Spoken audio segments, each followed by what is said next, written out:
Ya ayyuhalladzina amanu kutiba alaikumus syiyam kama kutiba alal ladzina min qablikum la'allakum tattaqun. Wa qala Rasulullah sallallahu alaihi wasallam man shoma ramadan wa qama lahu wa qala Rasulullah sallallahu alaihi wasallam qala man qama ramadan imanan wa ihtisaban lahu siapapun Rasulullah sallallahu alaihi wasallam yang puasa, yang mendirikan qiyamul Ramadan karena iman dan ihtisab, maka satu dan besar bagi yang mendirikan dan menjalankannya adalah hubungan yang menggunakan kata-kata Nabi. Jemaah rahimahullah, tentulah yang paling penting dalam kehidupan ini, dan ketika Allah mengamalkan kita adalah kita yang Allah mengamalkan. Kalau panjenengan membangunkan orang-orang yang sudah disiapkan tanahnya 1 meter di bawah bangunan ini, alias kita membangunkan orang-orang yang sudah meninggal, maka mereka pasti menginginkan satu, yang apa dosanya diampuni oleh Allah Subhanahu wa Ta'ala. Itulah kenapa ketika ada orang meninggal, pada pertama kali yang kita doakan adalah Allahumma ighfir lahu wa afihi wa warhamhu. Dan dalam hadis yang sahih Rasulullah SAW mengatakan rahimah bersyukur atau celaka. Siapa itu? Ada 3 golongan.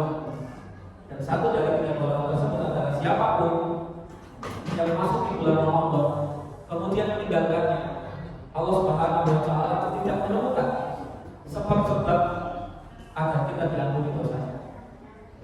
Sekarang kita ihtisab. Ihtisab itu merenungi kira-kira selama 13-14 Ramadan ini amalan apa yang kira-kira sudah bisa menjadi sebab bahwa kelak ketika usai Ramadan Allah itu mengampuni kita. Jemaah rahimahullah, karena kita juga sering menyadari bahwa para ulama salafus saleh itu setelah Ramadan selesai, apa yang dimintakan oleh mereka, takut kalau Allah minta apa? Agar amalnya itu tidak diterima. Pertanyaannya, memangnya bisa amal kita itu hilang tanpa sebab? Memangnya bisa amal kita itu ya terbakar begitu saja?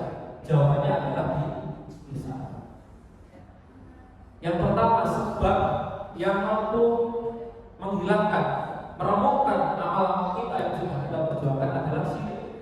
Dan saya yakin jamaah Baitul Haq tidak ada yang bersatuan dengan syirik, tidak ada yang mendukung, tidak ada yang percaya kalau ramalan, entah itu zodiak, entah itu ramalan apa namanya, ramalan Ki Ageng maupun terserah, itu adalah syirik. Kemudian yang kedua adalah riya, menunjukkan amalan-amalan kepada orang lain. Tapi puasa itu sendiri, puasa wajib itu tidak ada riya, karena kaidah tidak ada amalan riya, ada amalan wajib. Ya. Tapi yang riya ini biasanya yang baca Al-Quran, kemudian sedekah, itu sangat berbahaya. Yang ketiga adalah durhaka. Entah durhakanya seorang anak kepada orang tuanya, entah durhakanya orang tua kepada anak, entah durhakanya istri ke suami, entah durhakanya suami ke istri. Kemudian selanjutnya mendustakan takdir. Saya kok dilahirkan keadaan seperti itu, saya kok dilahirkan orang tua yang keterbatasannya ini dan itu mampu mengurangi amal. Kemudian selanjutnya adalah mengungkit amal. Suami ke istrinya, istri ke suami, orang tua ke anaknya. Nah, kami itu tidak sadar, anak kamu itu tak besarkan dari kecil sampai besar, atau sekarang berani. Bukan begitu. Karena apa? Nafkah yang telah kita berikan ke anak kita itu bukan untuk tuntutan, tapi sebenarnya kita menuntut diri kita sendiri agar kita bisa menjadi uswah atau contoh. Kalau kita menuntut ya, mohon maaf, bisa jadi mengurangi pahala kita. Kemudian ada juga dalam hadis yang sahih mengaku selain ayahnya sebagai orang tua. Ini juga tidak diperbolehkan.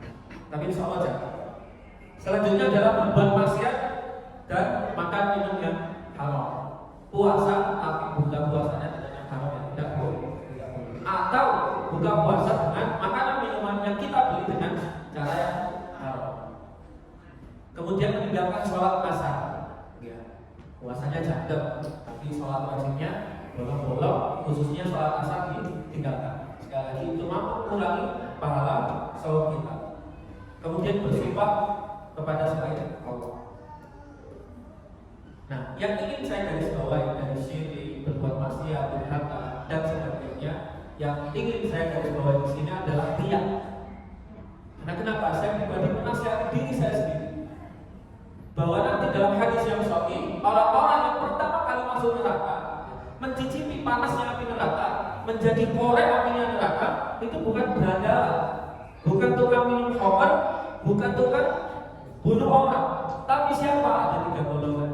Yang pertama adalah orang yang menyampaikan agama, menyampaikan Al-Quran, tapi dia dengan tujuan duniawi. Kemudian yang kedua siapa? Orang yang dermawan, orang yang suka sedekah, orang yang kalau ditabel donasi itu paling atas, tapi hatinya berharga. Itu jauh lebih buruk ya daripada para pelaku maksiat, karena dia telah memaksiati Allah Subhanahu wa Ta'ala.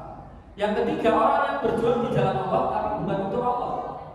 Karena ketiga golongan ini nanti ketika di akhirat ditanya, diinterogasi sama Allah. Wahai fulan, apa yang kamu lakukan selama di dunia? Yang pertama ngaku ahli Quran, yang kedua ngaku ahli sedekah, yang ketiga ngaku ahli berjihad.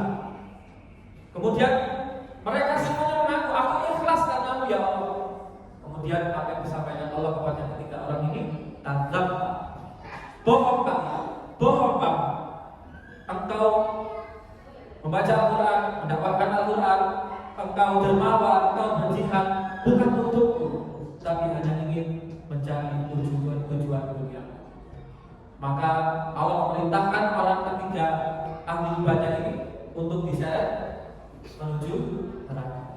Bukan ahli maksiat, bukan ahli membunuh, tapi adalah ahli ibadah yang tidak ikhlas karena Allah Subhanahu wa Ta'ala. Jamaah rahimani wa rahimakumullah, kalaulah pada suatu pagi hari kita keluar rumah, kemudian kita buka pintu rumah itu, kemudian jalanan sudah basah, itu berarti semalam ada hujan. Karena ada kejadian, pasti nantinya ada tanda. Tidak harus kita melihat semalam ada hujan, tapi dengan paginya kita melihat jalan yang basah, kita sudah tahu dengan tanda itu bahwa semalam turun hujan. Begitulah amalan-amalan yang sudah diterima oleh Allah Subhanahu wa Ta'ala. Karena kita paham kalau sudah kita berjuang beramal selama 1 bulan Ramadan, tentulah kita itu ingin bahwa amalan kita diterima. Dan amalan yang diterima ada beberapa tandanya. Jamaah rahimahullah, Al-Imam Ibnu Katsir mengatakan dalam tafsir Al-Lail, beliau dapat menyampaikan min sawabil hasanah hasan wa min jazaa'i sayyi'ah as-sayyi'ah ba'daha. Kalau memang kita sudah berjuang di bulan Ramadan, mengukurnya adalah ketika Syawal. Kalau Syawal, mohon maaf, bisa jadi puasa Syawal kita tidak semangat, bisa jadi itu tanda bahwa Ramadan kita itu sia-sia dan tidak diterima. Dan begitu juga kalau kita berbuat sayyi'at keburukan ketika di bulan Ramadan. Kita lihat ketika Syawal, kalau memang kita tetap bermaksiat, tetap menzalimi orang lain, tetap durhaka, tetap berbuat riya, ya berarti keburukan kita itu sudah dicatat oleh malaikat. Jamaah rahimani wa rahimakumullah, Al-Imam Ibnu Qayyim juga mengatakan salah satu tanda amal kita diterima adalah keistiqomahan dan bertambah baiknya pribadi diri kita setelah menjalani bulan Ramadan.